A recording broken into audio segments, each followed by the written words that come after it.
महात्म 18वां अध्याय। श्री वशिष्ठ ऋषि कहने लगे कि हे राजन, मैंने दत्तात्रेय जी द्वारा कहा माघ मास महात्म कहा। अब माघ मास के स्नान का फल सुनो। हे परंतप, माघ स्नान सब यज्ञों व्रतों का और तपों का फल देने वाला है। माघ मास से स्नान करने वाले स्वयं तो स्वर्ग में जाते ही हैं, किंतु उनके माता और पिता दोनों के कुलों को भी स्वर्ग प्राप्त होता है। जो माघ मास में सूर्योदय के समय नदी आदि में स्नान करता है, उसके माता पिता के साथ कुलों की पीढ़ी स्वर्ग को प्राप्त होती है। माघ मास में स्नान करने वाले दुराचारी और कुकर्मी मनुष्य भी पापों से मुक्त हो जाते हैं, और इस मास में हरि का पूजन करने वाले पाप समुदाय से छूटकर भगवान के सदृश शरीर वाले हो जाते हैं। यदि कोई आलस से भी माघ में स्नान करता है, उसके भी सब पाप नष्ट हो जाते हैं। जैसे गंधर्व कन्याएं राजा के श्राप से भयंकर कल को भोगती हुई लोमश ऋषि के वचन से माघ में स्नान करने से पापों से छूट गई। यह वार्ता सुनकर राजा दिलीप विनय से पूछने लगा कि गुरुदेव, ये कन्याएं किसकी थी? उनको कब और कैसे श्राप मिला? उनके नाम क्या थे? ऋषि के वाक्य से कैसे श्राप मुक्त हुई और उन्होंने कहाँ पर स्नान किया? और विस्तार पूर्वक सब कथा कहिए। वशिष्ठ जी कहने लगे कि राजा, जैसे अग्नि से स्वयं अग्नि उत्पन्न होती है, वैसे ही यह कथा धर्म और संतान उत्पन्न करती है। हे राजन, सुख संगीत नामक गंधर्व की कन्या का नाम विमोहिनी था। सुशीला तथा स्वर वेदी की सुंबरा, चंद्रकांत की सुतारा तथा सुप्रभा की कन्या चंद्रिका, ये पांच सब समान आयु वाली तथा चंद्रमा की जैसी कांति वाली और सुंदर थी। जैसे रात्रि को चंद्रमा शोभायमान होता है, वैसे ही पुष्प कलियों के समान खिली हुई यह अप्सराएं थी। ऊंचे पयोधर वाली पद्मिनी, बैशाख मास की कामनी, यौवन दिखाती हुई नवीन पत्तों वाली लता के सदृश गोरे रंग, सोने के सदृश चमकती हुई और सोने के अलंकारों से सुशोभित, सुंदर वस्त्र धारण करे हुए, अनेक प्रकार के गाने और वीणा तथा बांसुरी तथा दूसरे बाजे बजाने में प्रवीण तथा ताल स्वर तथा नृत्य कला में निपुण थी। इस प्रकार वे कन्याएं क्रीड़ाएं करती हुई कुबेर के स्थान पर में विचरती थी। एक समय कौतुकवश माघ मास में एक वन से दूसरे वन में विचरती हुई मंदिर के पुष्प को तोड़कर सरोवर पर गौरी पूजा के लिए गई। स्वच्छ जल के सरोवर में स्नान करके वस्त्र धारण कर मौन हो बालू मिट्टी की गौरी बनाकर चंदन कपूर कुमकुम और सुंदर कमलों से उपचार सहित पूजन करके ये पांचों कन्याएं ताल नृत्य करने लगी। फिर ऊंचे गांधार स्वर में सुंदर गीत गाने लगी। जब ये कन्याएं गाने और नाचने में लीन थी, तो उस अछोद नामक उत्तम तीर्थ में वेद निधि नाम के मुनि के पुत्र अग्निप ऋषि स्नान को गए। वह युवा ऋषि सुंदर मुख, कमल सदृश नयन, विशाल छाती, सुंदर भुजाओं वाला, दूसरे कामदेव के समान था। शिखा सहित दंड लिए, मृग चर्म ओढ़े, यज्ञोपवीत धारण किए हुए था। उसको देखकर पांचों कन्याएं मुग्ध हो गई और उसका रूप एवं यौवन देखकर कामदेव से पीड़ित हो देखो देखो ऐसा कहती हुई उस ब्राह्मण के चित्त में कामदेव का डर उत्पन्न करने लगी और आपस में विचार करने लगी कि यह कौन है। रति रहित होने से कामदेव नहीं, एक होने से अश्वनी कुमार नहीं, यह कोई गंधर्व या किन्नर या काम रूप धारण कर कोई सिद्ध या किसी ऋषि का श्रेष्ठ पुत्र या मनुष्य है। कोई भी हो, ब्रह्मा जी ने इसको हमारे लिए बनाया है। जैसे पूर्व कर्म के प्रभाव से संपत्ति प्राप्त होती है, वैसे ही गौरी जी ने हम कुमारियों के लिए श्रेष्ठ वर दिया है और आपस में यह तुम्हारा वर है, यह मेरा अथवा सबका, ऐसा कहने लगी। जिस समय उस ऋषिपुत्र ने अपनी मध्याह्न की क्रिया करके ऐसे वचन सुने, तो वह सोचने लगा कि यह तो बड़ी समस्या उत्पन्न हो गई।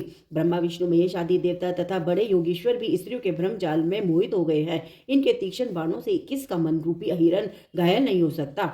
जब तक नीति और बुद्धि रहित रहती है, तब तक पाप से भय रहता है। जब तक पाप की गंभीरता रहती है, यम विधि का पालन होता है, तब तक मनुष्य स्त्रियों के काम रूपी बाणों से भींगा नहीं जाता।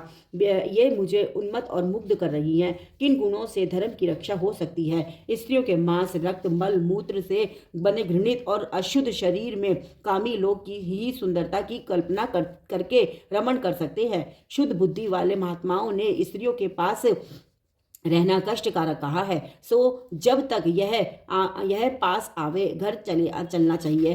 अतः जब तक वह उसके पास आई, वह योग बल से अंतर्ध्यान हो गया। ऋषिपुत्र के ऐसे अद्भुत कर्म देखकर वह चकित होकर डरी हुई चारों तरफ देखने लगी और आपस में कहने लगी कि यह क्या इंद्रजाल था जो देखते देखते विलीन हो गया। और वह विरह की अग्नि में जलने लगी और कहने लगी कि हे कांत, तुम हमको छोड़कर कहाँ चले गए? क्या तुमको ब्रह्मा ने हमको बेरे रूपी अग्नि में जलाने के लिए ही बनाया है था? क्या तुम्हारा चित्त दया रहित है जो हमारा चित्त दुखा कर चले गए? क्या तुमको हमारा विश्वास नहीं? क्या तुम कोई मायावी हो? बिना किसी अपराध के हम लोगों पर क्यों क्रोध करते हो? हे हृदयेश्वर, तुम्हारे बिना हम नहीं जीवेंगी। जहाँ पर आप गए हो हमें शीघ्र ले चलो, हमारा संताप हरो और हमको दर्शन दो, दया करो।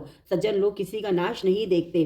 19वां अध्याय। वह पांचों कन्याएं इस प्रकार विलाप करती हुई बहुत देर प्रतीक्षा करके अपने घर में लौटी। जब घर में आई तो माताओं ने कहा कि इतना विलंब तुमने क्यों कर दिया? तब कन्याओं ने कहा कि हम किन्नरियों के साथ क्रीड़ा करती हुई सरोवर पर थी और कहने लगी कि आज हम थक गई हैं और जाकर लेट गई। वशिष्ठ जी कहते हैं कि इस प्रकार आशय को छुपाकर वह विरह की मारी पड़ गई। उन्होंने घर में आकर किसी प्रकार की कीड़ा नहीं की। वह रात्रि उनको एक युग के समान बीती। सूर्य नारायण के उदय होते ही वह अपने आप को जीवित मानती हुई माताओं की आज्ञा लेकर गौरी पूजन करने वह कन्याएं वहां पर जाने लगी। उसी समय ब्राह्मण भी स्नान करने के लिए अच्छा सरोवर पर आया। उसके आने पर कन्याओं ने वाह वाह किया। जैसे कमलनी प्रातः काल सूर्योदय को देखकर कहती है, उसको देखकर उनके नेत्र खुल गए और उस ब्रह्मचारी के पास गई। आपस में एक दूसरे का हाथ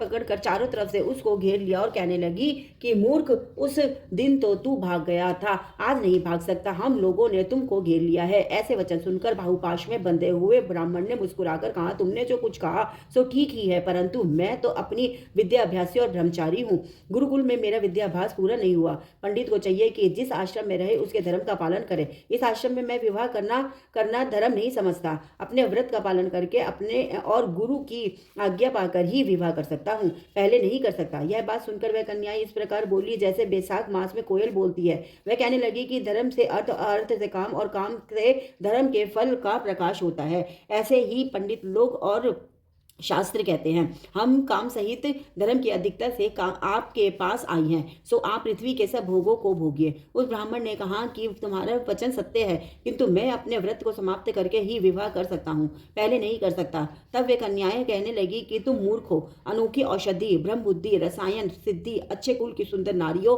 तथा मंत्र जिस समय प्राप्त हो तब ही ग्रहण कर लेना चाहिए। इसी से कार्य को टालना अच्छा नहीं होता। केवल भाग्य वाले पुरुष ही प्रेम से पूर्ण अच्छे कुल से उत्पन्न स्वयं वर चाहने वाली कन्याओं को प्राप्त होते हैं। कहाँ हम अनोखी सुंदर नारियां, कहाँ आप तपस्वी बालक। यह बेमेल का मेल मिलाने में विधाता की चतुराई ही है। इस कारण आप हम लोगों के साथ गंधर्व विवाह कर लें। इनके ऐसे वचन सुनकर उस धर्मात्मा ब्राह्मण ने कहा कि व्रती रहकर इस समय विवाह नहीं करूंगा, मैं स्वयंवर की इच्छा नहीं करता। इस प्रकार उसके वचन सुनकर उन्होंने एक दूसरी का हाथ छोड़कर उसको पकड़ लिया। सुशील और स्वराग ने उसकी भुजाओं और को पकड़ लिया। सुतारा ने आलिंगन किया और चंद्रिका ने उसका मुख चूम लिया, परंतु फिर उसने क्रोधित होकर उनको श्राप दिया कि तुम डायन की तरह मुझसे चिपटी हो, इस कारण पिशाचिनी हो जाओ। ऐसे श्राप देने पर वह उसको छोड़कर अलग खड़ी हो गई। उन्होंने कहा कि हम निरपराधियों को वृथा क्यों श्राप दिया? तुम्हारी इस धर्मज्ञता पर धिक्कार है। प्रिय करने वाले से बुराई करने वाले का सुख दोनों लोकों में नष्ट हो जाता है, इसीलिए तुम भी हम लोगों के साथ पिशाच हो जाओ। अब तब वे आपस के क्रोध से उस सरोवर पर पिशाच पिशाचिनी हो गए और बस पिशाच पिशाचिनी कठिन शब्दों से चिल्लाते हुए अपने कर्मों को भोगने लगे। वशिष्ठ जी कहने लगे कि हे राजन, इस प्रकार वह पिशाच उस सरोवर के इधर उधर फिरते हुए रहे। बहुत समय पश्चात मुनियों के शेष शिरोमणि शिशिर पोष शुक्ला चतुर्दशी को उस अच्छोद सरोवर पर स्नान करने के लिए आए। जब क्षुधा से दुखी इन पिशाचों ने उनको देखा तो उनकी हत्या करने के लिए गोल बांधकर उनको चारों तरफ से घेर लिया। वेद निधि ब्राह्मण भी वहां पर आ गए और उन्होंने लोमश ऋषि को साष्टांग प्रणाम किया। पिशाच ऋषि के तेज के सामने ठहर न सके और दूर जाकर खड़े हो गए। वेद निधि हाथ जोड़कर लोमश ऋषि से कहने लगे कि भाग्य से ही ऋषियों के दर्शन होते हैं। फिर उन्होंने गंधर्व कन्या और अपने पुत्र का परिचय देकर सब वृत्तांत सुनाया और कहा कि हे मुनिवर, यह सभी श्राप मोहित होकर आपके सम्मुख खड़े हैं। आज इन बालकों का निस्तार होगा, जैसे सूर्योदय से अंधेरे का नाश होता है। वशिष्ठ जी कहने लगे कि पुत्र के दुख से दुखी हुए वेदनिधि ब्राह्मण के ऐसे वचन सुनकर लोमश ऋषि के नेत्रों में जल भर आया और वेदनिधि से कहने लगे कि मेरे प्रसाद से बालकों को शीघ्र स्मृति पैदा हो, मैं उनका धर्म कहता हूँ, जिससे इसका आपस का ज्ञान विलीन हो जाएगा। वेद निधि 20वां अध्याय। वेद निधि के कहने लगे कि हे महर्षि, धर्म का जल्दी ही कहिए, क्योंकि श्राप की अग्नि बड़ी दुखकारक होती है। लोमश ऋषि जी कहने लगे कि यह सब मेरे साथ नियम पूर्वक माघ स्नान करें, अंत में यह श्राप से छूट जाएंगे। मेरा यह निश्चय है, शुभ तीर्थ में माघ स्नान करने से श्राप का फल नष्ट हो जाता है। 7 जन्मों के पाप तथा इस जन्म के पाप माघ में तीर्थ स्नान पर स्नान करने से नष्ट हो जाते हैं। इस अच्छोद में स्नान करने से अवश्य ही मोक्ष की प्राप्ति होती है। राज, सूर्य और अश्वमेघ यज्ञ से भी अधिक फल माघ मास स्नान से होता है। अतएव संपूर्ण पापों का सहज में ही नाश करने वाला माघ स्नान क्यों ना किया जाए। हर हर महादेव। हरे कृष्ण कृष्ण कृष्ण हरे हरे राम राम राम हरे हरे। शेषवाय नमस्तुभ्यं शेषवाय नमस्तुभ्यं शेषवाय नमस्तुभ्यं। हर हर महादेव हर हर महादेव हर हर महादेव। ओमकारेश्वर ज्योतिर्लिंग महादेव की जय। ओमकारेश्वर ज्योतिर्लिंग महादेव की जय। ओमकारेश्वर ज्योतिर्लिंग महादेव की जय। ओमकारेश्वर ज्योतिर्लिंग महादेव की जय। राधे राधे श्याम श्याम श्याम। राधे राधे श्याम श्याम श्याम।